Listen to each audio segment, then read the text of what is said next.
บาทอุดมรุ่งเรืองงามตาเจ้าน้อยบุญธรรมสาขาหลวงปวงเชียงใหม่ปกครองหัวเมืองฟ้าทุ่มเทแรงกายแรงใจทุกชาติพันธุ์รวมใจรักษา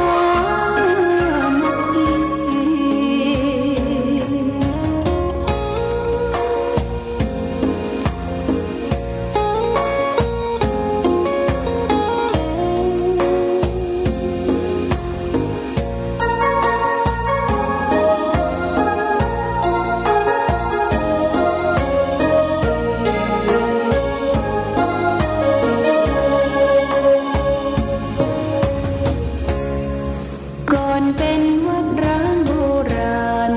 สืบสาน2524พระมหาราชครูเกษราปัญญาปรมาติกาจารย์จากวัดดภัยเชียงใหม่สืบสานเวลาผ่าน131 ปีนานไกลวัดพระบาทอุดมรุ่งเรืองงามตา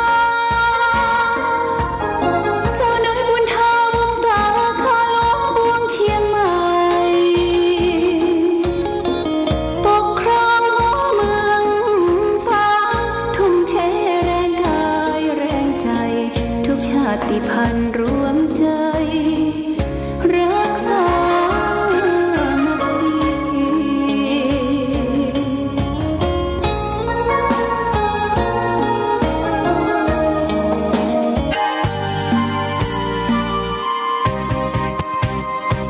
กำเนิดองค์บุญ เจริญสุขศรัทธาสาธุชนญาติโยมท่านพุทธบริษัททั้งหลาย วันนี้รายการธรรมประทีปส่องต่างก็ได้มาพบปะกับพ่อแม่พี่น้องศรัทธาสาธุชนญาติโยมแห่งครั้งหนึ่งวันนี้เป็นวันพฤหัสบดีที่20 ตุลาคม พุทธศักราช 2565 ซึ่งตรงกับเดือนเกี่ยงเหนือ เดือน11 ใต้แรม10 ค่ำญาติโยมวันนี้เป็นเดือนแรม10 ค่ำก็วันพฤหัสบดีเป็นวันดีเลยญาติโยมวันครูวันนี้วันพักวันครูวันนี้ก็เหมาะแก่การทำมังคละธรรมมงคลต่างๆตื่นขึ้นมาญาติโยมนะพอเราได้รับอากาศบริสุทธิ์แจ่มใสล้างหน้าล้างตาแล้วก็ทำจิตใจให้ผ่องใสเนอะทำจิตใจให้ผ่องใสเข้าไปไหว้พระก่อนญาติโยมไหว้พระอรหังสัมมาสัมพุทโธภควาถ้ามันมีเวลานักก็นะโม3 จบแล้วก็แผ่เมตตานึกถึงคุณพระพุทธธรรมประสงค์นึกถึงคุณของพ่อของแม่แล้วก้มดูตัวเฮาว่าตัวเฮาเนี่ยมีชีวิตอยู่ได้แห่งวันหนึ่งมันก็โชคดีละอยากเห็นโชคดีแล้วก็นึกถึงตัวเฮาว่าตาเฮาดีหูเฮาดีปากดีฟันดีร่างกายดีก็เพราะพ่อแม่เป็นเลี้ยงเฮาดีถึงแม้ว่าเพิ่นจะโรมหายตายจากไปเป็นผีเก่าเน่าเมินลมนานแล้วเป็นนึกถึงพ่อถึงแม่อยู่ตลอดเวลาอยากยมจะกินจะทานจะทำบุญสุนทานที่ไหนก็นึกถึงพ่อถึงแม่เพื่อได้กินได้ทานได้ร่วมกับหมู่เฮาทั้งหลายนี่คือเฮามีความกตัญญูรู้คุณต่อพระรัตนตรัยพระพุทธธรรมประสงค์ต่อปิตามารดาต่อครูบาอาจารย์ต่อผู้มีอุปการะคุณคนที่มีอุปการะคุณเฮานี่สำคัญนะญาติโยมนะทำเฮาลุกขึ้นมาได้ต่อสู้ได้เป็นตัวอย่างแก่คนอื่นได้เป็นตัวอย่างแก่เฮาได้เฮาเอาบุคคลนั้น มาเป็นบรรทัดฐานเป็นตัวอย่างเนี่ยดีนะสรรเสริญพระคุณของผู้มีอุปการะคุณแต่ฉะนั้นมีบทกลอนของท่านนักปราชญ์คนหนึ่งท่านบอกว่าแม้ว่าใครเอื้อเฟื้อเกื้อหนุนจงแทนคุณจนกว่าจะอาสันแม้ไม่มีสิ่งไรจะให้ปันก็มันสรรเสริญเจริญพรจากโยมจ้าเติมได้ช่วยเดินเดียได้บอกได้กล่าวได้ชี้แนะแนวทางให้เราและท่านทั้งหลายเนี่ยก็คือได้จดได้จำนำมาเป็นแนวทางแห่งการปฏิบัติ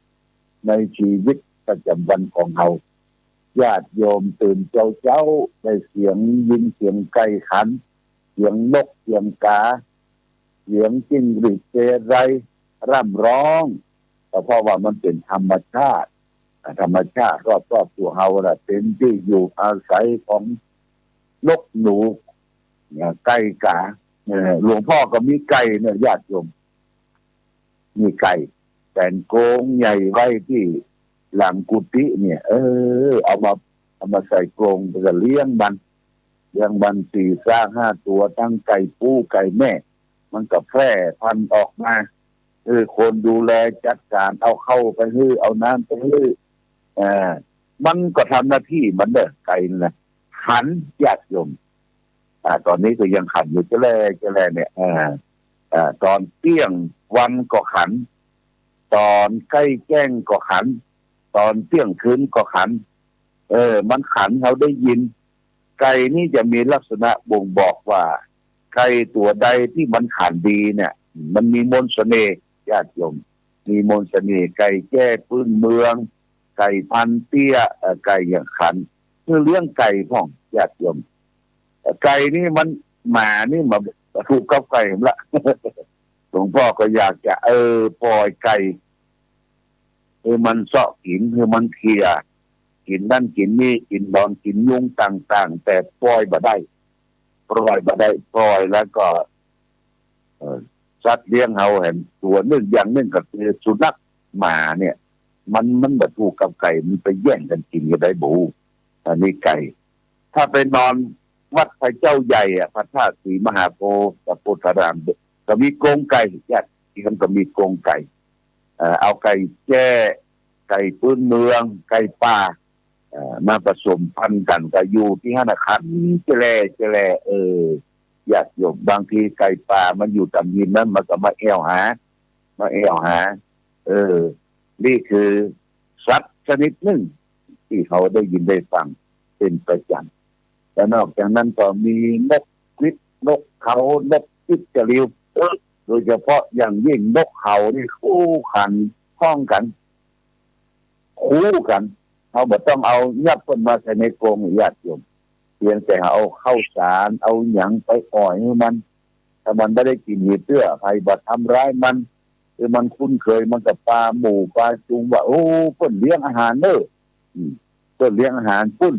ที่สำนักปฏิบัติธรรมวิปัสสนามันก็ปลากันมาโลเป็นจ้อนเป็นหนูเป็นอย่างมันก็มาอยู่กันญาติโยมนะมันเป็นธรรมชาติเราต้องอยู่กับธรรมชาติอยู่กับสัตว์เลี้ยงอยู่กับอย่างต่างๆได้ยินเสียงไก่กันได้ยินเสียงนกร้องได้ยินเสียงตู้เจ้าเทศธรรมได้ยินเสียงตู้เจ้าสวดโยโกห้องเนี่ยมันเป็นเสียงสวรรค์เด้อเป็นเสียงสวรรค์เจ้าเกิดมาก็เปิดฟังธรรมะเปิดฟังสวดบนแตรอย่าง6 โมงเช้านี่หลวงพ่อก็เปิดสวดบนแตร6 โมงแรงก็เปิดสวดบนแตรที่ได้อัดไว้ดมนานละบางท่านบางคนก็ว่ามาขอหนังสือสวดบนแตรต้นฉบับนี่เนี่ยญาติโยมเนี่ยที่สำนักปฏิบัติธรรมวัดประบัติอุดมได้แจกฟรีนะแต่ก็เอาไปจำนวนพอดีไม่ใช่ว่าจะมีจำนวน100ไม่ใช่เอาไปเป็นสัก2 เล่ม 3 เล่ม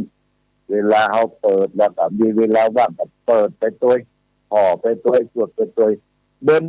เนี่ยญาติโยมมันจะจำได้นะจำได้แล้วบ่จำเป็นจะต้องเอาคู่มือไปละ อยู่ในที่ป่าที่เขาห้างต่งห้างนาหรือขึ้นรถขึ้นรางก็สวดบนต์แปดสวดบนต์ได้ใจได้ท่องบนต์ฟ้าทยายบนต์มันเป็นเกราะป้องกันภัยพิบัตินานาต่างๆญาติโยมนะอย่างบัดได้ละแหงก่อนนะโมสามจบอรหังสัมมาสัมพุทโธภควาสวาขาโตภควตาธัมโมสุปฏิปันโนภควโตเนี่ยระลึกถึงบุญพระพุทธพระธรรมพระสงฆ์ไปที่ไหนเขาก็มีความชุ่มความเย็นน่าจะไปบูดเนี่ยตื่นขึ้นมานี่ง่ายจะไปบูดแก่งม้าแก่งไก่แก่งคนแก่งควายแก่งมันแก่งมันยากนะญาติโยมปากเขานี่ไปแก่งคนนั้นคนนี้แก่งลูกแก่งเต้านะปากกินพริกกินเกลือเนอะมันเท็ดมันเก่งนะญาติโยมไปแจ้งเขาเขาจะเป็นความเจาะด้อยนะแจ้งผัวพ่องแจ้งเมียพ่องเนี่ยอู้กันดีๆอู้กันดีๆปรึกษากันดีๆนะผัวเขามันเมากันมันเอาเหล้านักลำไปกับพยายามอู้ดีๆนี่ผ่อนอาหารลำๆก็เจาะมาปั่นให้เปิ่นกินนะสักวันมันอยากกลับใจคนเขานี่ถ้ากลับใจได้ดีเนี่ยมันจะอยู่ด้วยกันอย่างสุขีอย่างมีความสุขมีฝากไว้ให้แก่ศรัทธาสาธุชนญาติโยมทุกท่าน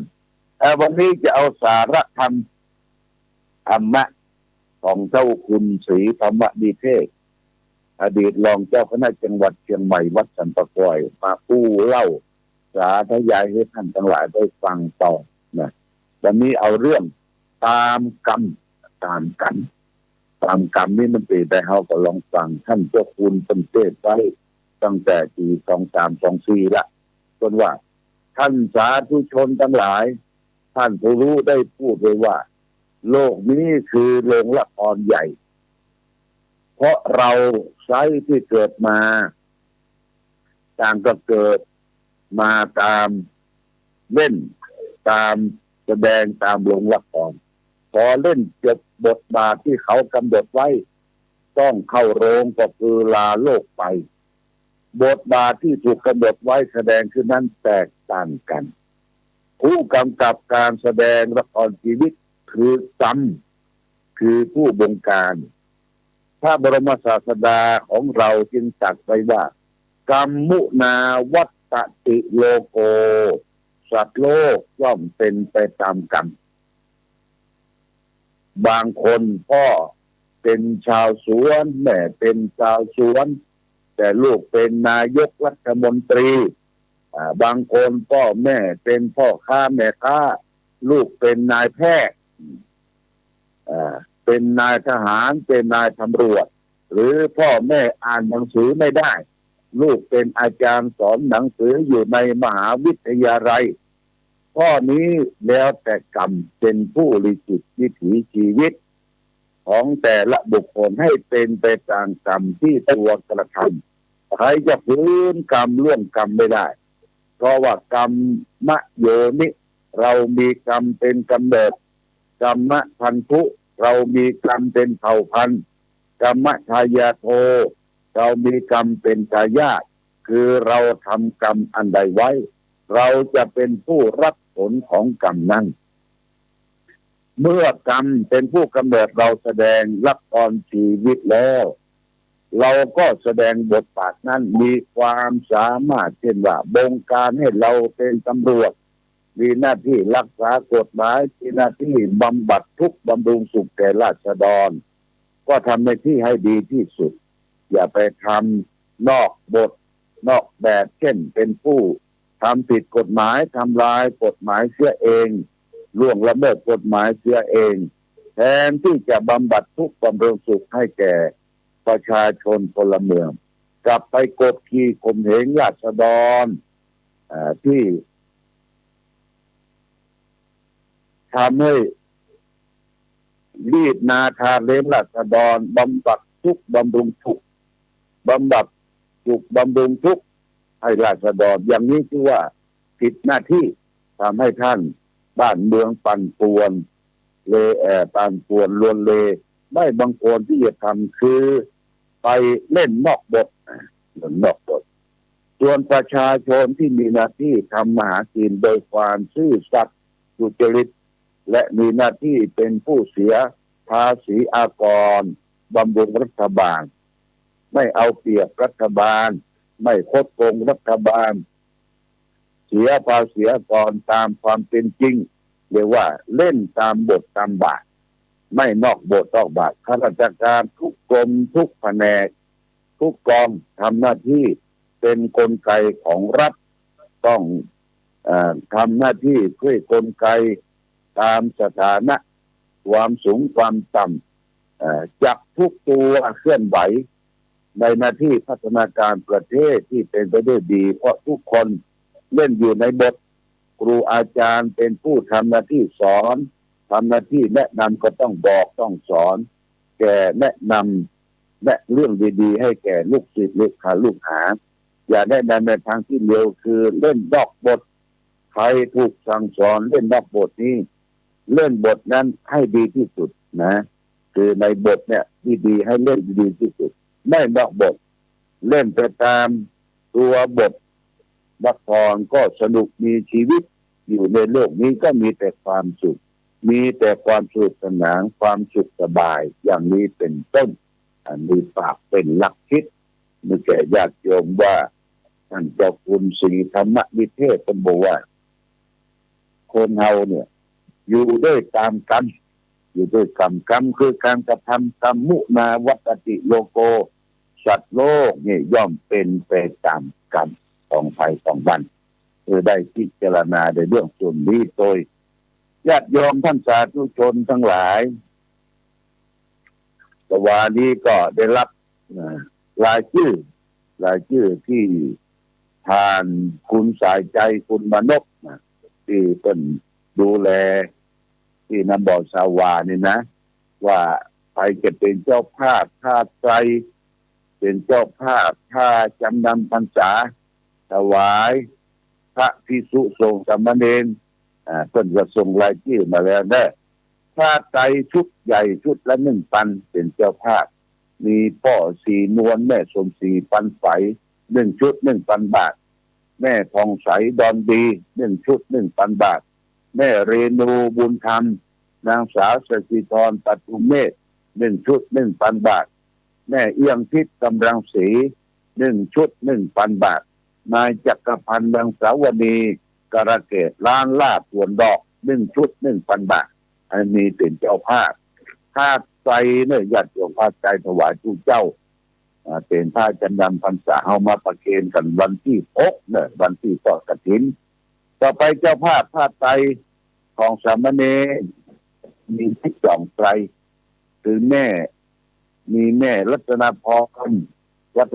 รกิติคูณเจ๊แดง1ไตร500 บาทพ่อปทุมวงเปงตนานปทุมวงเปง1ไตร500 บาทนางอัมพรชัยวงศ์นางสาวจาตุกรนามทอง1ไกร500 บาทพ่อจันแก้วแม่กวนแก้วฐานา1ไตร500 บาทแม่จันเพ็ญชัยวงศ์นางสาวจันเพ็ญชัยวงศ์ส่วนดอกใต้1ชุด500 บาทนางปิยนุชบุญช่วย1ชุด500 บาทนางสุคำดีดวง1ชุด500 บาทแม่ลำดวนเต็งแก้วบ้านเต่าดิน1ชุด500 บาทอาจารย์แสงล่านายธนพัฒน์ระนบุตร1ชุด500 บาทนางเพ็ญพรชัยเกต1ชุด500 บาทแม่คำบุญแม่จันเพญมัมีรัตน์1ชุด500 บาทแม่จันเปงบัวบาน500 บาทอันนี้เป็นเจ้าภาพถ้าจำนำพรรษาเขาจะได้มาประเคนโดยญาติโยมที่ได้อ่านชื่ออ่านนามไปนี้ต่อไปก็เป็นเจ้าภาพที่รับกฐินอ่านมาหลายวันเอาตั้งแต่ที่ต่อเติมเนี่ยแม่แสงล่าต้นใสบ้านสันทรายฝาง4กล่องละ500 2,000 บาทแม่ล่าอินทปัญญา200 บาทแม่คันเกี้ยวปันหมอก1กล่องบ้านดองพง500 บาทคุณระพีพันธ์เครือโย1กล่อง500 บาทนางสาวประภัยพันธ์กองชัย1กล่อง500 บาท แม่คำน้อยสุปัญญาส่วนดอก1 กล่อง500 บาทนางสาวการจนีสุปัญญา1 กล่อง500 บาทอันนี้เป็นรายชื่อรายนามที่เจ้าภาพรับเป็นเจ้าภาพผ้าไตรเจ้าภาพกองกฐินกองละ500 บาทหรือหอมพิเศษทางวัดนี่ก็จะได้จัดเป็นต้นใหญ่เนี่ยต้นรวมสามัคคีเพราะกฐินมาหลายสายเนี่ยจากอำเภอฝางครับก็มีท่านนายอำเภอเก่านายอำเภอเก่าได้เป็นต้นเป็นประธานแล้วก็พร้อมโดยข้าราชการพ่อค้าประชาชนศรัทธาวัดพระอุดมทุกหมู่เราได้ร่วมกันเป็นเจ้าภาพเจ้าศรัทธาตะวันเป็นกฐินสามัคคีมาหลายสายเนี่ยกรุงเทพก็มีต่างจังหวัดก็มีจังใหม่ก็มีญาติโยมมาร่วมทำบุญปัจจัยเงินทุนของทุนที่เขาได้รวมทำบุญทอดกฐินเนี่ยญาติโยมก็จะได้รวบรวมมาบูรณะปฏิสังขรณ์เจดีย์เจดีย์คือพระธาตุของวัดพระบาทอุดมตอนนี้อยู่ในช่วงทำกำแพงแก้วนี่ก่อเรียบร้อยละญาติโยมจะได้ทำเล็กดัดขึ้นมาชั้น2 ชั้นแล้วก็ทำรอบพระอุโบสถนะครับก็จะมีที่ตั้งของหินสีมานี่ฝังไปแล้วญาติโยมฝังหลายปีแล้วแต่ว่าเขาก็ได้ก่อเป็นพอเป็นเทพขอบพัทธสีมานี่ก็ขอขอบคุณอนุโมทนาด้วยญาติโยมวันที่5 ที่ 6วันที่5นั้นเขาก็มาแต่งบรรดาศีลเขานั่งเขางายมาจุกันที่บนสำนักวิปัสสนาเนี่ยนะเอามาแต่งบรรดามาเสียบประตานเตรียมพร้อมวันที่5ตอนบ่ายเขาก็แห่มากินขนมเส้นก่อนกินขนมเส้นย่างพุงจ้างพร้อมก็เตรียมพร้อมวันที่6ก็แห่ต้นจากสำนักวิปัสสนาลงไปจุไปจุ่มแล้วก็ไปแวะวิหารอุโบสถ3 รอบแล้วก็เข้าศาลาการประเรียนทางทิศเหนือของวิหารเนี่ยมาจุ่มกันก็กฐินทุกสายหลายสายก็มาพร้อมกันพร้อมโดยของคณะวัดพระธรรมกาย1 กล่องใหญ่1 กล่องใหญ่ก็จะได้ทอดในวันอาทิตย์ที่6 เดือนพฤศจิกายนตรงกับเดือนนี้เหนือขึ้น13 ค่ำจากเดือนและทางวัดก็ได้เตรียมเข้านั่งปัจจัยเป็นโต๊ะจีนไว้3 โต๊ะญาติโยมเนี่ย3 โต๊ะเขาบอกต้องไปทำสำรับกับข้าวอาหารละได้บอกคือร้านดิวสิริชัย2ต้นจะมาทำอาหารโต๊ะจีนแล้วก็มาช่วยหลวงพ่อด้วยคนก็บริจาคโดยทำโดยที่โมทนาสาธุกับร้านดิวสิริชัย2นะอันนี้เขาก็ใจบริการต้นลมนานศรัทธาจำเชียงใหม่ต้นติดในรสชาติก็ว่าเอานี้สิริชัยก็ตามใจเพื่อนก็อันนี้ต่างบ้านเขาก็